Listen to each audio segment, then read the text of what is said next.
Ja, hi, hier ist wieder der Sascha von Bike24. Wir sind bei Specialized, wollen uns die ganzen Neuheiten 2020 anschauen. Und ich habe bei mir den Christoph. Servus Christoph. Grüße dich, Sascha. Vielen Dank für die Einladung hier ins schöne Kroatien. Willkommen. Ich habe hier gerade was entdeckt. Das neue Creo SL. Heißer Renner, elektrobetrieben.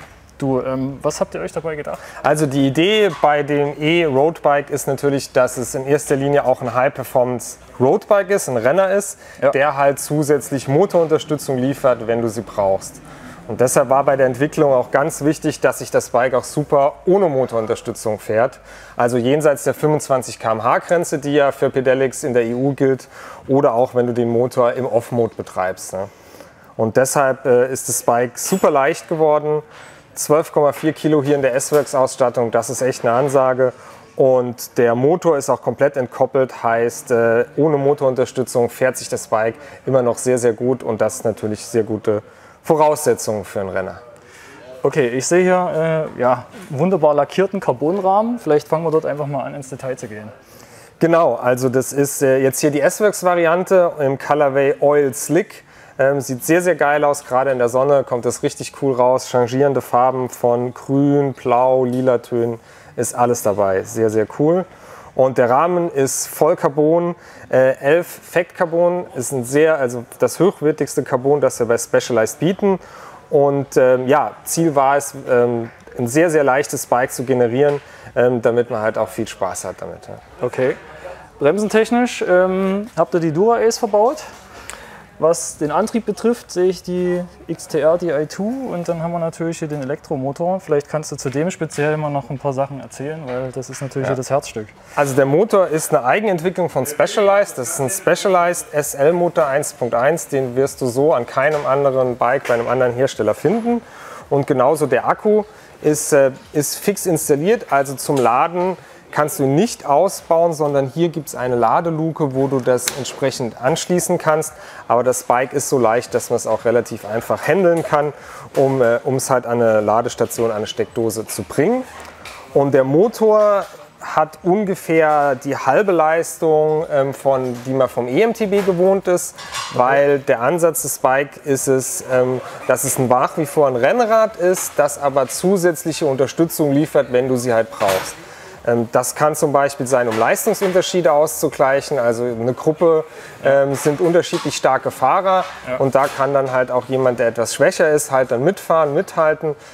In der Ebene rollt das Bike auch ohne Motorunterstützung super. Kannst du zum Beispiel Akku sparen, um dann halt im Anstieg nochmal richtig attackieren zu können und mit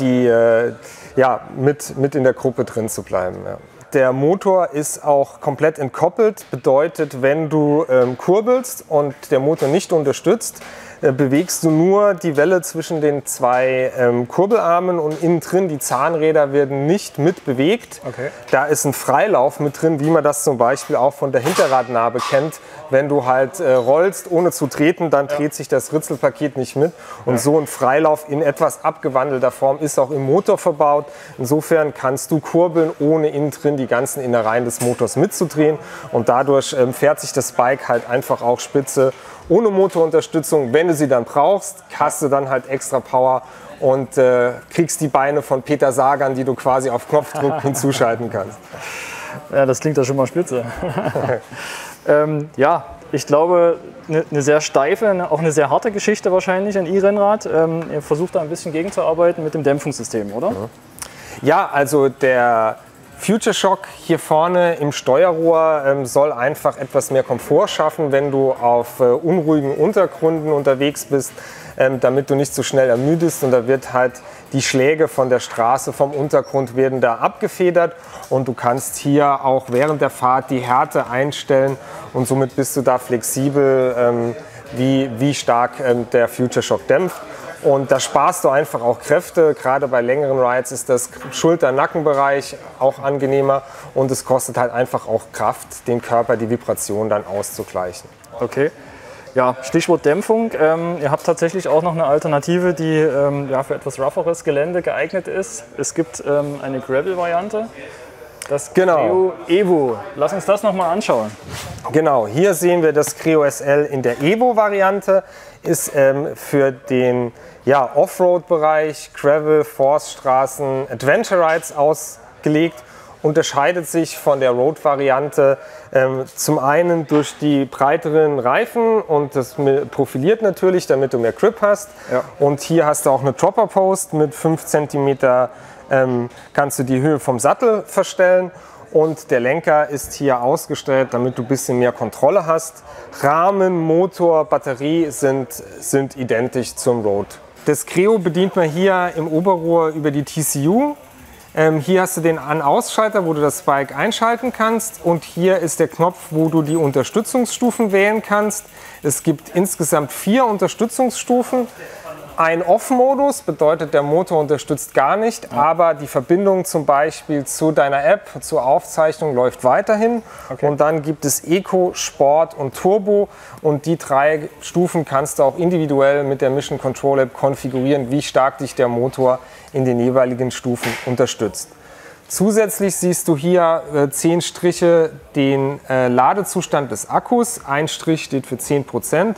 Und der Kreis zeigt dir an, in welcher Unterstützungsstufe du dich gerade befindest. Wenn du noch etwas mehr Informationen während der Fahrt haben willst, gibt es zusätzlich im Aftermarket das TCD-Display, mit dem du dir Geschwindigkeit, Distanz und sogar die Wattzahlen, die du trittst, also es ist auch ein Powermeter ja unten, ein Drehmomentsensor im Motor mit drin und die Daten werden auch übermittelt und können im Display angezeigt werden. Ja, Christoph. Ich glaube, wir sind soweit durch. Vielen, vielen Dank für den Einblick. Wir haben die Räder beide schon testen können. Hat unglaublich viel Spaß gemacht. Ihr seid gerüstet für die Zukunft, das sehe ich. Und nochmals danke. Ja, sehr gerne. Und wenn euch das Ganze gefallen hat, lasst gerne ein Like da. Ansonsten, viel Spaß damit und bis bald. Ciao, ciao.